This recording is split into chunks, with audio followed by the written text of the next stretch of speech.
Hola, ¿cómo están? Soy Efraín Benzaquén y les traigo un video de introducción a la materia de histología que intenta dar explicaciones muy básicas sobre algunas cuestiones generales que generalmente se dan por sabidas y eventualmente tenerlas un poquito claras, refrescar un poquito la memoria sobre estos conceptos nos puede facilitar mucho la comprensión de la materia. Así que espero que les sea útil y bueno, ahí vamos. Bueno, vamos a empezar con la típica definición de qué es la histología.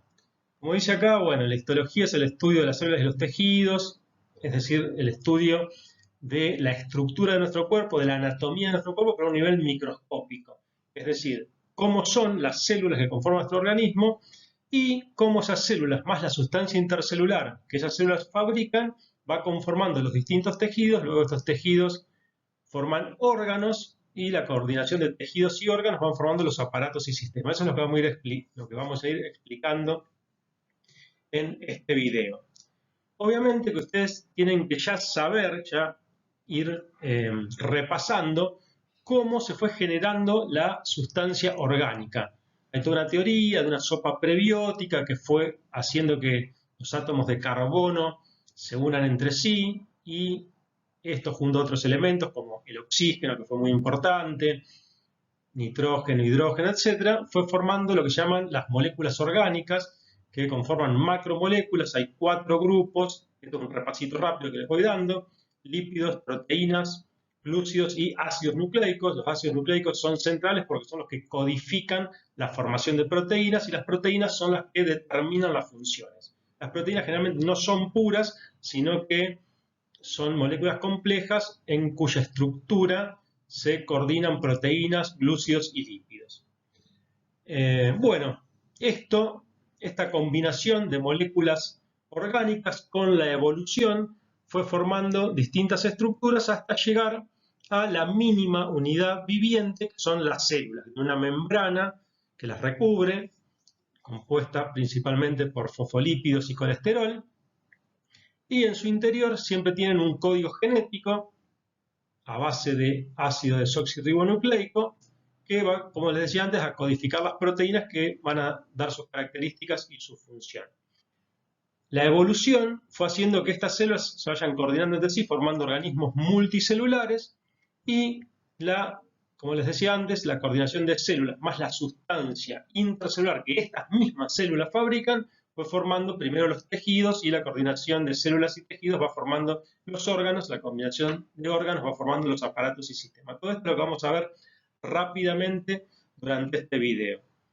Entonces, ¿a qué apunta la histología? Apunta al estudio de las células, de cómo estas células forman tejidos, órganos, aparatos y sistemas, y sobre todo cómo funcionan esos aparatos y sistemas. O sea, el propósito, el objetivo de la materia es que ustedes entiendan cómo está formado nuestro cuerpo y a partir de ahí, cada célula o sea, los grandes tipos de células, digamos, que lo conforman, cuáles son las principales sustancias intracelulares, cómo se comunican las células entre sí, y a partir de eso tener una comprensión clara, una noción, una conceptualización de cómo es el funcionamiento del cuerpo humano. Por eso esta materia yo creo es tan importante. Continuamos.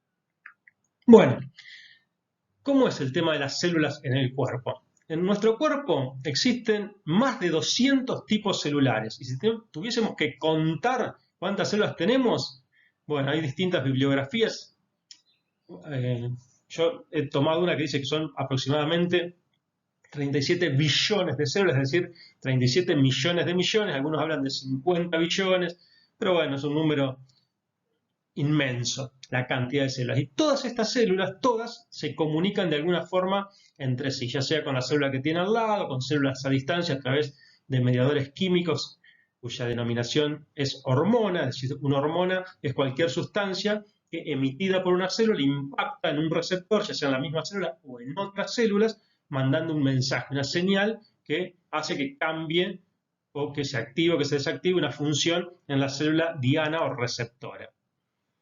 Todas las células de nuestro organismo pertenecen a una célula que evolutivamente se llama célula eucariota, que tiene un núcleo celular, y en cada organismo todas las células tienen exactamente el mismo material genético.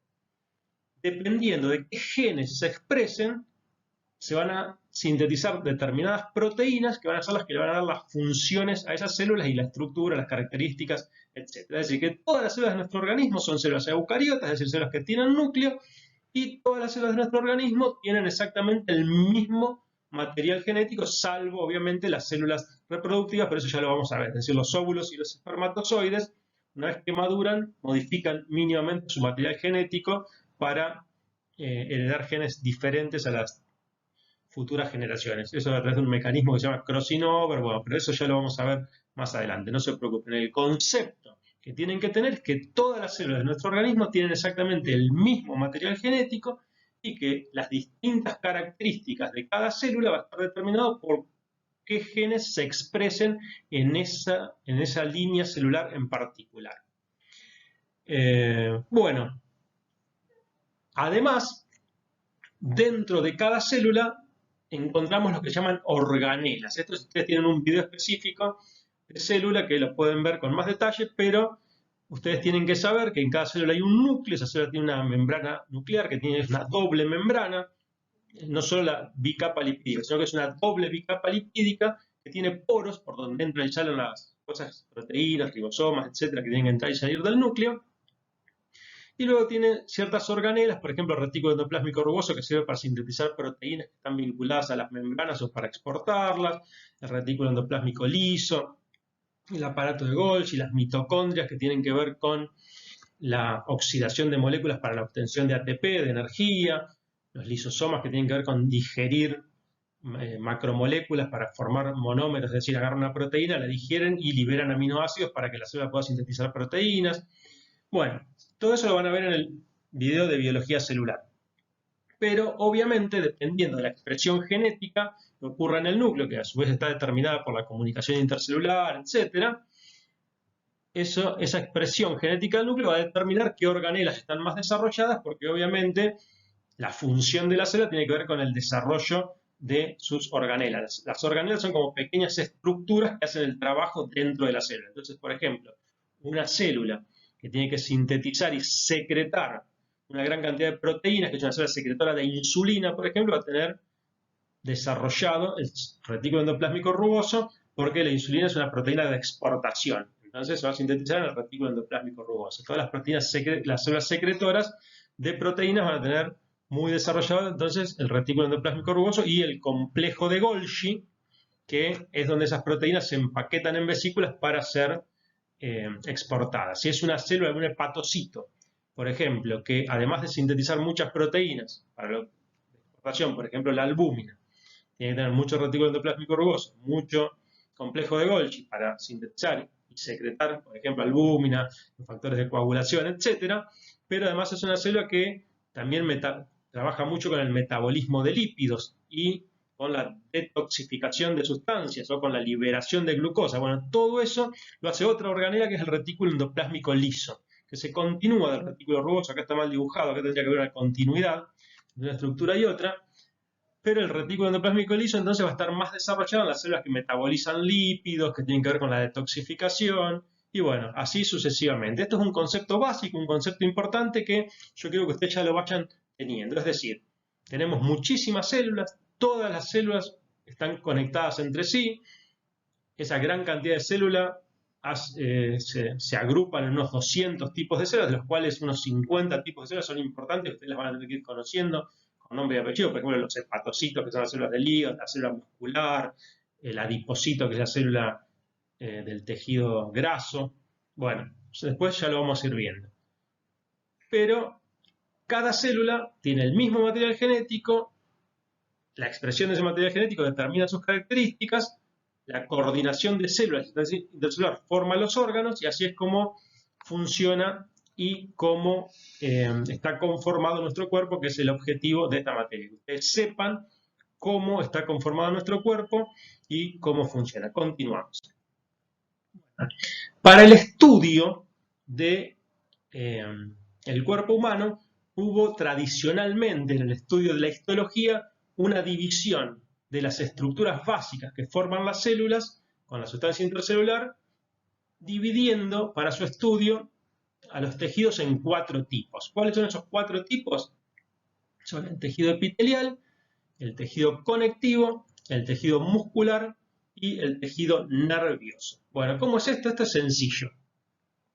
Cuando hay muchas células unidas entre sí, que no tienen vasos sanguíneos rodeándolas, que están separadas de las estructuras subyacentes por una membrana que fabrican esas mismas células, que se llama membrana basal, que generalmente están en contacto con alguna luz o bien tiene una función secretora hacia esa luz. Estamos hablando del tejido epitelial. Muchos órganos están formados en su gran mayoría por tejido epitelial, eso después ya lo vamos a ver. Pero entonces, muchas células unidas entre sí, con escasa o nula sustancia intercelular, es el tejido epitelial. Acá tienen un esquema sencillo, muchas células unidas entre sí, sin sustancia intercelular o con muy pocas, sin vasos sanguíneos. Bueno, ese es el tejido epitelial. Después tenemos lo que se llama el tejido conectivo, que es lo contrario al tejido epitelial, es decir, es mucha sustancia intercelular y las células no están tan unidas entre sí. De esto vamos a ver que hay excepciones porque es como que en la bolsa tejido conectivo cayeron un montón de tejidos, como el tejido adiposo, el tejido sanguíneo, que no tienen mucho que ver entre sí. Pero eso ya lo vamos a ver, no se preocupen. Lo que sí está muy claro es la diferencia entre el tejido epitelial, que es muchas células unidas entre sí, sin sustancia intercelular o con muy poca, apoyado sobre una membrana basal, etc. Y lo que es el tejido muscular y el tejido nervioso. El tejido muscular son todas las células con su sustancia intercelular que tienen la capacidad de contraerse. Es decir, si hay un tipo celular que tiene la capacidad de contraerse, eso entra en el tejido muscular, que ya van a ver que hay tres tipos de músculo. El músculo estriado cardíaco y el músculo liso. Hay una excepción que entra dentro del tejido conectivo, que son los miofibroblastos, ya vamos a ver que son una célula transitoria que aparece en heridas, que son células del tejido conectivo, que también tienen cierta capacidad contráctil. Pero sacando esa excepción del miofibroblasto, toda célula que tiene la capacidad de contraerse son las células que forman el tejido muscular. Y después está el tejido nervioso. El tejido nervioso está conformado por las neuronas, que son células que tienen la capacidad de captar, procesar y emitir señales electroquímicas, ya vamos a ver, y las celulitas que rodean a esas neuronas, que son, es decir, cada neurona está totalmente aislada del resto de las células y del resto de los otros tipos de tejidos, está totalmente rodeada por conjuntos de células que son células justamente del tejido nervioso que van a rodear a las neuronas. Entonces el tejido nervioso está conformado por neuronas y las células que rodean a esas neuronas. Las células que rodean a esas neuronas se llaman células de la glía. Repito esto, de la glía, tienen ese nombre, células de la glía. Y son diferentes según si estemos en el sistema nervioso central o en el sistema nervioso periférico. Pero entonces el tejido nervioso es un tejido conformado por neuronas que tienen la capacidad de captar, procesar y emitir señales electroquímicas, y las células que rodean a esas neuronas llamadas células de la glía. Todo lo que no es ni epitelio, ni tejido muscular, ni tejido nervioso es tejido conectivo, que como su nombre lo indica, conecta a todo el cuerpo, conecta al resto de los tejidos. Para eso ya después lo vamos a ver con mucho más detalle cuando veamos las clases específicas. Creo que con esta introducción, con estas bases, les va a resultar más útil comprenderlo cuando avancemos con esa parte. Continuamos.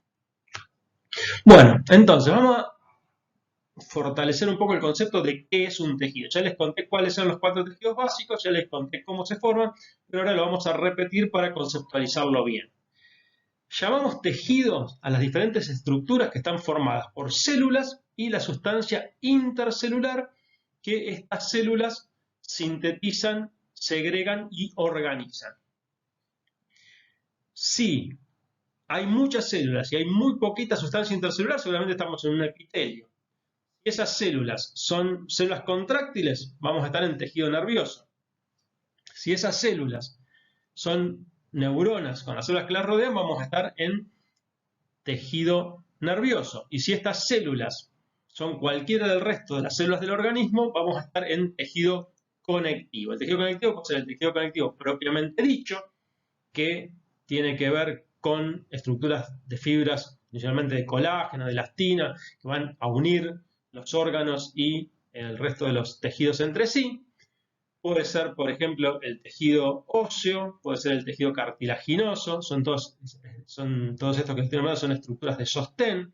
También, como les decía antes, puede ser la sangre, que está considerado un tejido conectivo, que tiene que ver con el transporte de sustancia, con la integración del cuerpo, con un mecanismo de comunicación por la permanente circulación.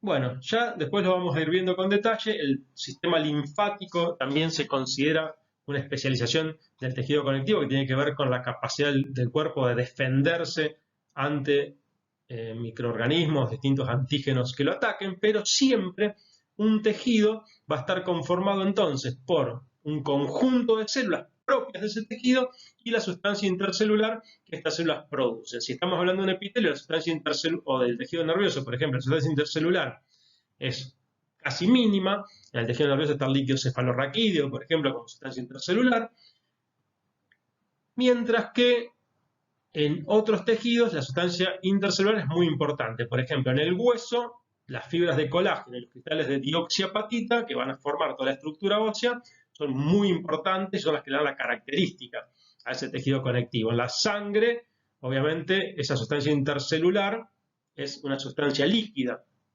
lo mismo que el líquido cefalorraquídeo, por ejemplo. Bueno, depende dónde estemos, en qué parte del cuerpo, cuál sea el análisis, va a ser diferente la sustancia intercelular, pero siempre un tejido va a estar conformado por células y sustancia intercelular. A su vez, los tejidos se van a coordinar entre sí formando los órganos. Y estos órganos, como les decía antes, se van a coordinar entre sí para formar lo que son los aparatos y sistemas. Esto lo vamos a ver con un poquito más de detalle en las siguientes diapositivas. Bueno, ¿qué son los órganos? Bueno, acá tienen en la imagen distintos órganos. Tenemos el cerebro, el corazón, el estómago, los pulmones, el hígado. Bien, entonces, ¿qué es un órgano? Es un conjunto de células específicas y un conjunto de tejidos que están coordinados entre sí para formar una estructura que tiene una función específica. Es decir, los órganos, la gran característica de los órganos es que tienen funciones específicas, que esto es bastante sencillo. Por ejemplo, ¿cuál es la función específica del corazón? Bombear la sangre. Tiene otras funciones, por ejemplo, la regulación de la presión arterial, libera ciertas sustancias que pueden, por ejemplo, impactar sobre el riñón para disminuir o aumentar la reabsorción de sodio, que eso tiene que ver con la regulación de la presión arterial, pero podemos numerar sus funciones y obviamente siempre estas funciones van a estar coordinadas por lo que pasa en el entorno y por señales que le van mandando al corazón otras células.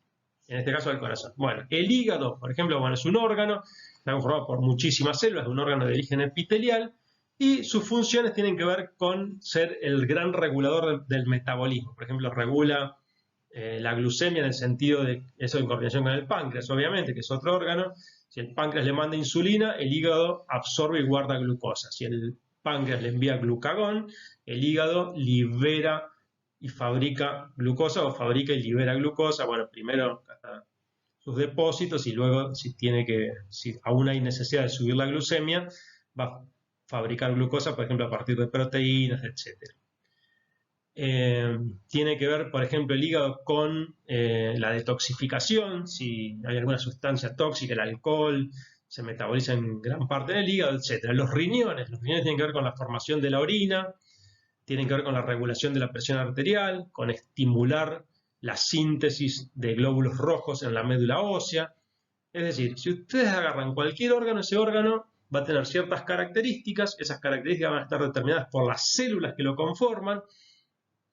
Para cumplir sus funciones, esas células también van a tener que generar cierta sustancia intercelular que las rodee, que las contenga, etc.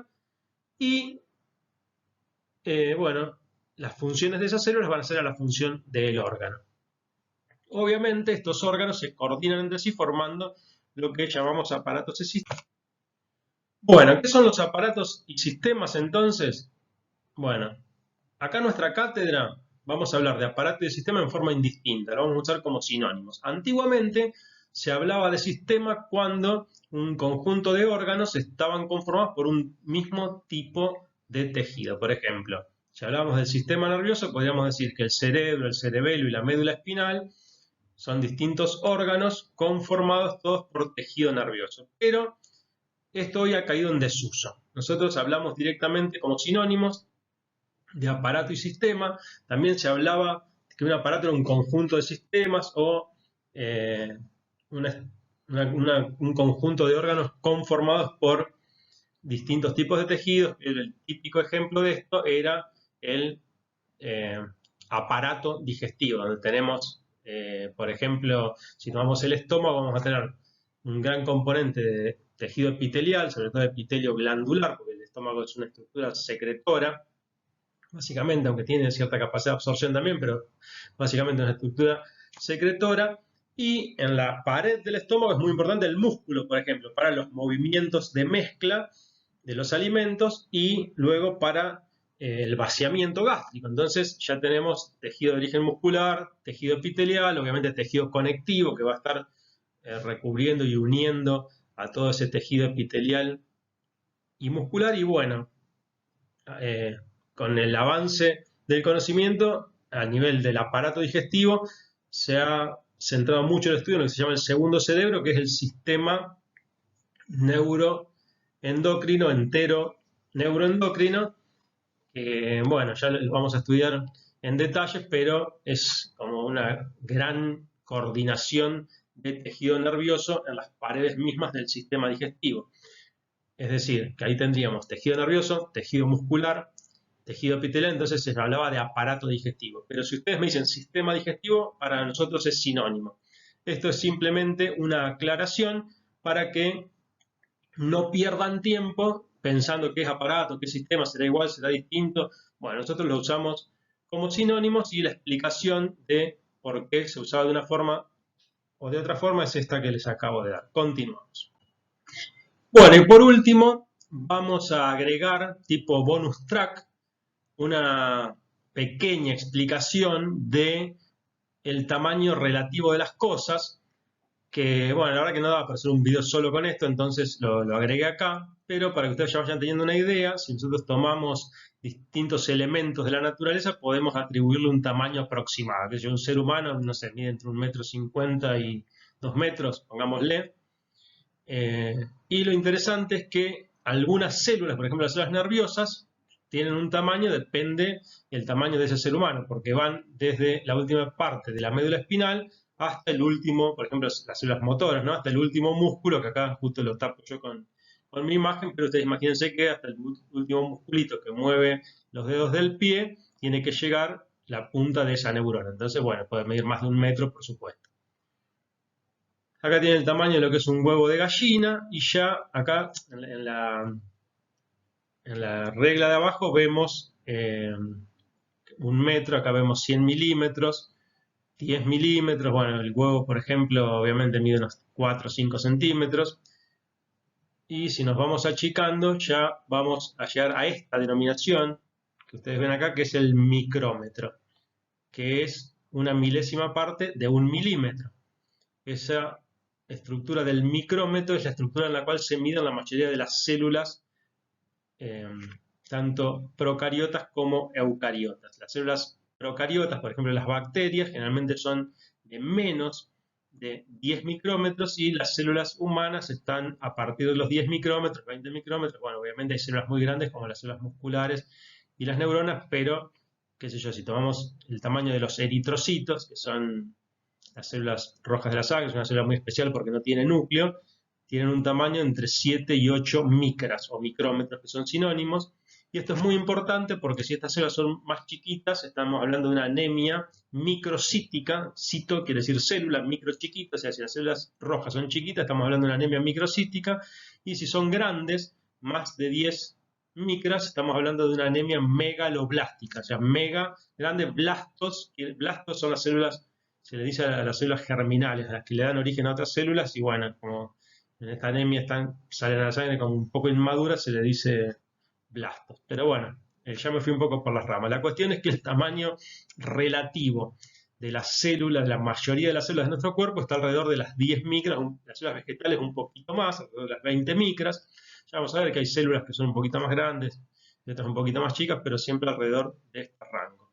El núcleo celular, fíjense, si la célula está alrededor de las 10 micras, alrededor de 1 micra, o 2 o 3, como mucho, es el tamaño de la mayoría de los núcleos celulares. Un poquito más chico que eso son las mitocondrias, 1 micra o quizás un poquito menos. Algunas bacterias pequeñas pueden ser incluso de varios nanómetros. La mayoría de las bacterias normales que nos afectan en nuestro cuerpo, que forman parte de nuestra microbiota, está en el rango de las 5 o 6 micras aproximadamente, pero hay microbacterias que son mucho más chiquitas, alrededor de los 100 nanómetros, y de ahí para abajo vamos a encontrar los virus, ciertas estructuras intracelulares como los ribosomas, miden aproximadamente un poquito más de 10 nanómetros. Si vemos algunas proteínas, ya estamos hablando de alrededor de 4 o 5 nanómetros, los aminoácidos menos de 1 nanómetro, y los átomos estamos hablando de menos de 0,1 nanómetro. Ahora, ¿qué es un milímetro, una micra, un nanómetro? Bueno, para tener más claro eso, pues les puse esta tablita, donde ahora se las voy a pasar. Bueno, para que todo quede más claro, que tiene una tablita donde acá en el medio, obviamente, iría lo que es el metro, que no está dibujado acá. Y bueno, 10 metros es un decímetro, en un metro entran 100 centímetros, 1000 milímetros, en un metro entran 1.000.000 de micrómetros, o dicho de otra manera, en un milímetro entran 1000 micrómetros. Micrómetro y micra es sinónimo, recuerden. Luego, si agregamos 3 ceros más, vamos a lo que es el nanómetro, es decir, en un metro entran 1000 millones de nanómetros. Sería el equivalente a un giga, es decir, lo que en aumento es un giga, en microscopía es un nanómetro. Y lo que en cantidad mayor es un tera, que ustedes están familiarizados con el tema de la memoria, de los bytes, etcétera, que serían justamente 1.000.000 de millones o elevado a la 12. Si lo elevamos un metro a la menos 12, vamos a encontrar lo que se llama un picómetro. El rango de las estructuras que nosotros vamos a estudiar generalmente está alrededor de las micras, como les mostré en la diapositiva anterior. Bueno, este es un bonus track para que se vayan familiarizando con los tamaños relativos de las cosas. Espero que el video les sea útil y nos vemos en el próximo. Saludos.